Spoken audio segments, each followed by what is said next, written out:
1947 ഇന്ത്യക്ക് സ്വാതന്ത്ര്യം കിട്ടിയതിനു ശേഷം നമ്മുടെ ഒന്നാമത്തെ പൊതു തെരഞ്ഞെടുപ്പ് 1951 നടന്നത്.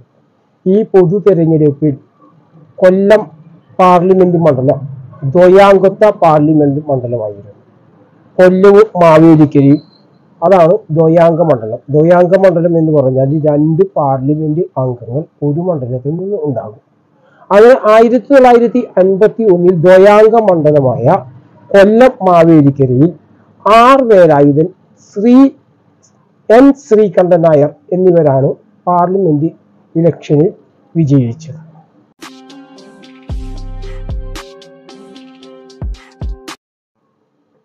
1956 കേരളം പിറന്നു. 1957 കൊല്ലം മണ്ഡലം ദ്വയാംഗ മണ്ഡലം തന്നെയായിരുന്നു. കൊല്ലം മാവേലിക്കര മണ്ഡലമായിരുന്നു. വി പരമേശ്വരനും കൊടിയനുമാണ് അവിടെ നിന്ന് പാർലമെന്റ് അംഗങ്ങളായി ദ്വയാംഗത്വ പാർലമെന്റ് മണ്ഡലത്തിൽ നിന്ന് ജയിച്ചത്.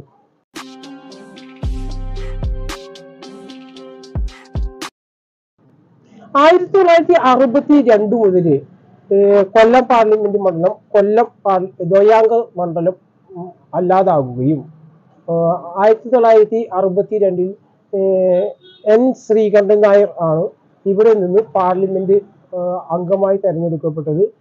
UDF RSP UDF സഖ്യത്തിലാണ് എൻ ശ്രീകണ്ഠൻ നായർ 1962 കൊല്ലം പാർലമെന്റ് മണ്ഡലത്തിൽ നിന്ന് തെരഞ്ഞെടുത്തത്. 1967 എൻ ശ്രീകണ്ഠൻ നായർ തന്നെയായിരുന്നു കൊല്ലം പാർലമെന്റ് മണ്ഡലത്തിൽ നിന്ന് ജയിച്ചത്. UDF സ്ഥാനാർത്ഥിയായിട്ടാണ്, കോൺഗ്രസ് പിന്തുണയോടുകൂടിയാണ് ജയിച്ചത്. 1971 എൻ ശ്രീകണ്ഠൻ നായർ LDF സ്ഥാനാർത്ഥിയായിട്ടാണ് മത്സരിച്ചത്. അതുപോലെ തന്നെ 1976 എൻ ശ്രീകണ്ഠൻ നായർ LDF സ്ഥാനാർത്ഥിയായി തന്നെയാണ് മത്സരിച്ചത്. ആ 2 പ്രാവശ്യവും അദ്ദേഹം വിജയിച്ചു.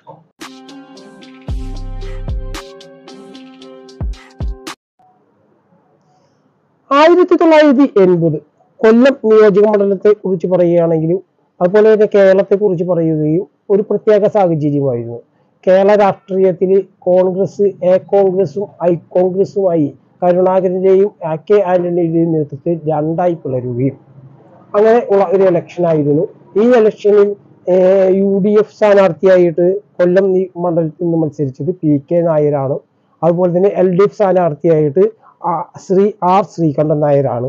എന്നാൽ ആർ ശ്രീകണ്ഠൻ നായർ 1951 1962 1967 1971 1976 അവിടെ നിന്ന് പാർലമെന്റ് അംഗമായി തിരഞ്ഞെടുക്കപ്പെട്ട ആർ ശ്രീകണ്ഠൻ നായർ 1980 PK നായർ എന്ന UDF സ്വതന്ത്ര സപ്തകക്ഷിയുടെ UDF സ്വതന്ത്ര സ്ഥാനാർത്ഥിയോട് തോൽക്കുകയാണ് ഉണ്ടായത്. അങ്ങനെ RSPയുടെ ജൈത്രയാത്രയ്ക്ക് അന്ത്യം കുറിച്ചുകൊണ്ട് PK നായർ കൊല്ലം മണ്ഡലത്തിൽ നിന്ന് സപ്തകക്ഷി മുന്നണിയുടെ സ്ഥാനാർത്ഥിയായി വിജയിക്കുകയാണ് ഉണ്ടായത്.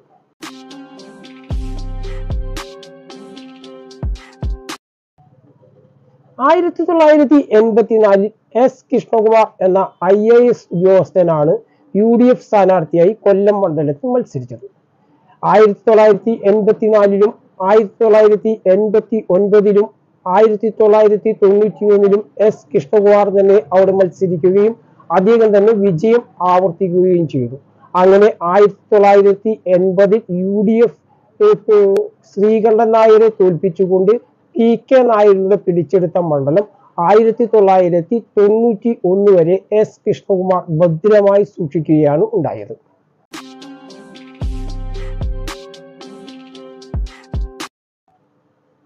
1996 കഴിഞ്ഞ 3 തിരഞ്ഞെടുപ്പുകളിൽ തുടർച്ചയായി വിജയിച്ച അനുഭവജ്ഞാനവും അതോടൊപ്പം തന്നെ 1980 PK നായർ RSPയുടെ നേതാവായിട്ടുള്ള ശ്രീകണ്ഠൻ നായർ തോൽപ്പിച്ചുകൊണ്ട് തുടങ്ങിയ UDFന്റെ ജൈത്രയാത്ര 1990 UDF സ്ഥാനാർത്ഥി S കൃഷ്ണകുമാർ തുടരാം എന്ന് കരുതിക്കൊണ്ടാണ് ഇലക്ഷനിൽ മത്സരിച്ചതെങ്കിലും കന്നി അംഗത്തിൽ RSPയുടെ യുവ നേതാവായിട്ടുള്ള NK പ്രേമചന്ദ്രൻ UDFന്റെയും കൃഷ്ണകുമാറിന്റെയും ജൈത്രയാത്ര തടഞ്ഞു നിർത്തുകയും ഇത് RSPയുടെ പഴയ ഒരു സീറ്റ് തിരിച്ചു പിടിക്കുകയുമാണ് ചെയ്തത്.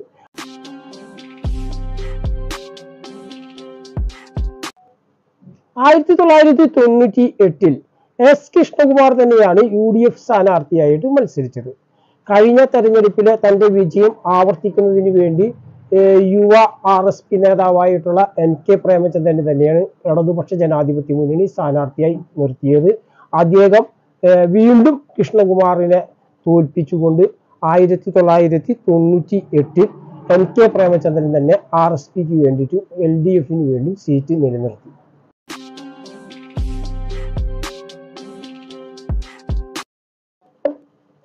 1999 എസ് കൃഷ്ണകുമാർ BJPയിലേക്ക് പോയി.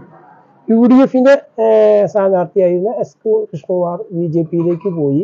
അതുപോലെ തന്നെ RSPയുടെ സീറ്റായിരുന്ന കൊല്ലം സീറ്റ് RSPയുടെ NK പ്രേമചന്ദ്രന് രാജ്യസഭാ സീറ്റ് കൊടുക്കാം എന്ന ധാരണയിൽ P രാജേന്ദ്രൻ CPMന്റെ P രാജേന്ദ്രനാണ് കൊല്ലത്ത് മത്സരിച്ചത്.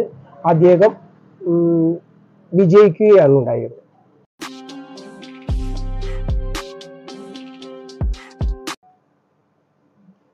2004 P രാജേന്ദ്രൻ തന്നെയായിരുന്നു ഇടതുപക്ഷ ജനാധിപത്യ മുന്നണിയുടെ സ്ഥാനാർത്ഥി.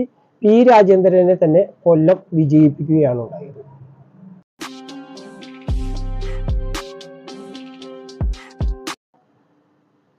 2009 CPMന്റെ സ്ഥാനാർത്ഥിയായിട്ടുള്ള P രാജേന്ദ്രൻ മൂന്നാം തവണ തന്റെ തെരഞ്ഞെടുപ്പ് വിജയം ഈസിയായി തന്നെ ആവർത്തിക്കാൻ കഴിയും എന്ന ലക്ഷ്യത്തോടു കൂടിയാണ് ഇലക്ഷൻ നേരിട്ടത്.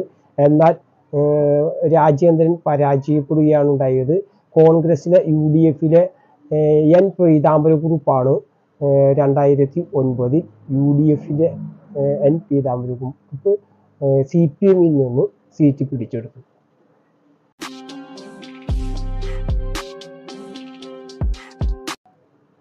2014 ആയപ്പോഴേക്കും രാഷ്ട്രീയത്തിൽ പല മലക്കമറിച്ചിലുകളും നടന്നു.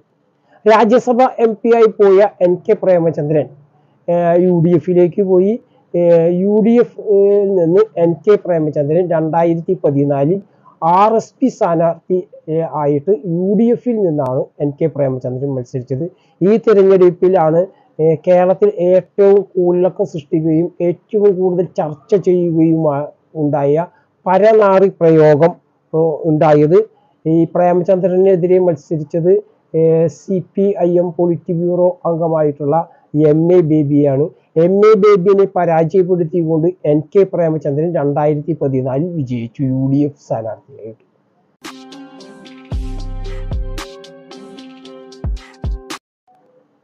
2014 CPMൽ നിന്നും UDFന് വേണ്ടി RSPയുടെ NK പ്രേമചന്ദ്രൻ സീറ്റ് പിടിച്ചെടുക്കുകയാണ്. ഈ സീറ്റിൽ നിന്നും എങ്ങനെയെങ്കിലും LDFന് പിടിച്ചെടുക്കുക എന്ന ലക്ഷ്യത്തോടു കൂടിയിട്ട് കൊല്ലത്തിന്റെ സുപരിചിതനും അതുപോലെ CPMന്റെ നേതാവുമായിട്ടുള്ള KN ബാലഗോപാലിനെയാണ് LDF മത്സരിപ്പിച്ചത്.